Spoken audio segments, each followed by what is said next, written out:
Welcome back, friends. I'm very happy to be with you again this week, in our week before Pentecost. It's hot. And we have a lesson for you today about Jesus' close friends, known as the 12, or the Apostles. Are you ready? Let's go. On the very last time that Jesus came to Jerusalem, he took his friends, the 12, known as the Apostles. On the Thursday of that week, he and his friends went to celebrate the Passover in an upper room in a house in Jerusalem. We see here Jesus and his friends as they might have looked as they ate the special meal together. During this meal, Jesus showed us that the bread and the wine were very special and would be used to remember him and his sacrifice by all of his friends at that time and even now with us. Let's see who's here. Jesus and apostles in groups of 3. This shows the moment at the Passover supper where Jesus announced that one of his friends, one of these 12 people, was about to betray him. The apostles looked at each other and looked at Jesus and said, "No, Lord, it can't be. Is it I? Who is it?" Jesus remained calm and he continued on with the supper. Let's see who's next to him. In this first group of apostles, we have John and Peter and Judas. This is John.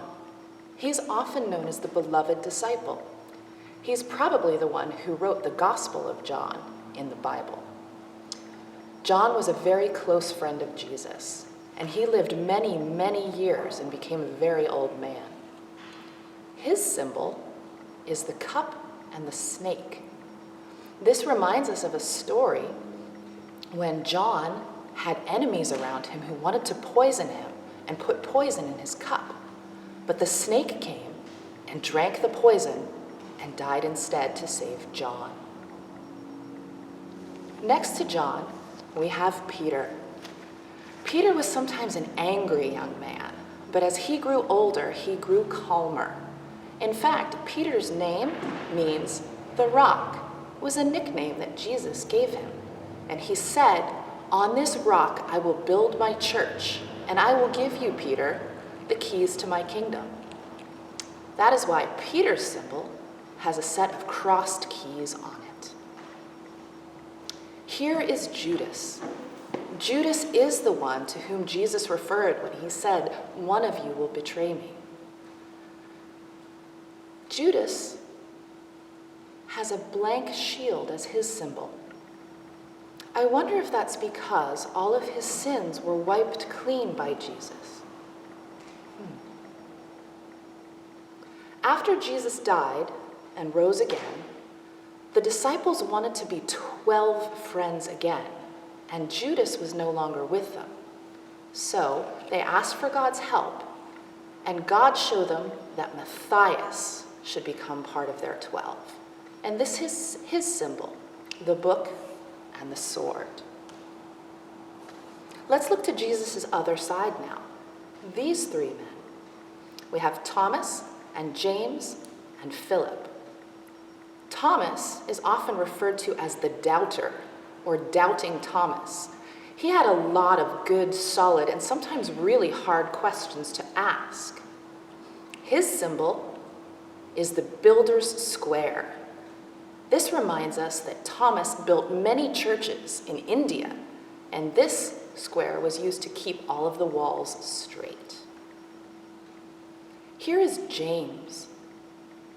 James was a fisherman, and he was also a voyager.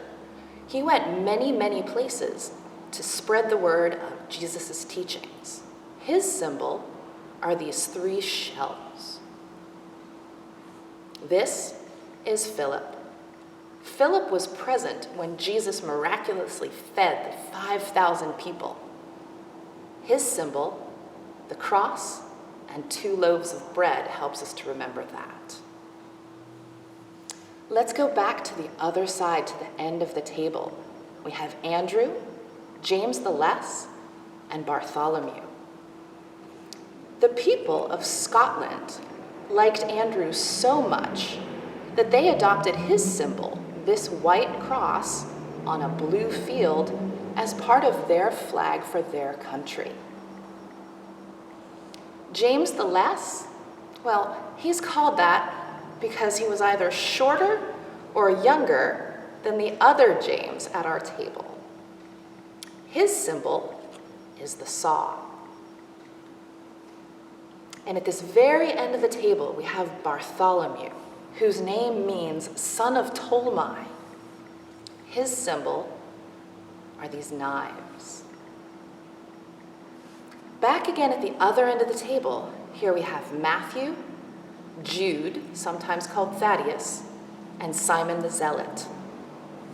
Matthew was a tax collector before he followed Jesus.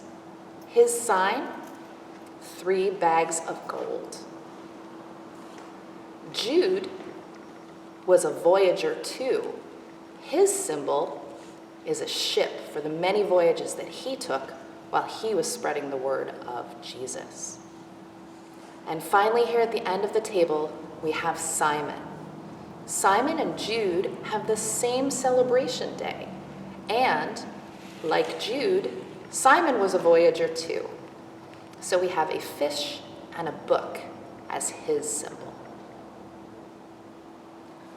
I wonder if you have heard of any of these 12 before.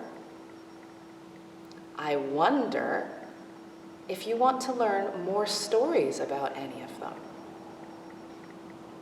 I wonder which of their signs you like best. I wonder, what would your sign look like centuries to come? I wonder what you're going to talk about with your family now that this story is over.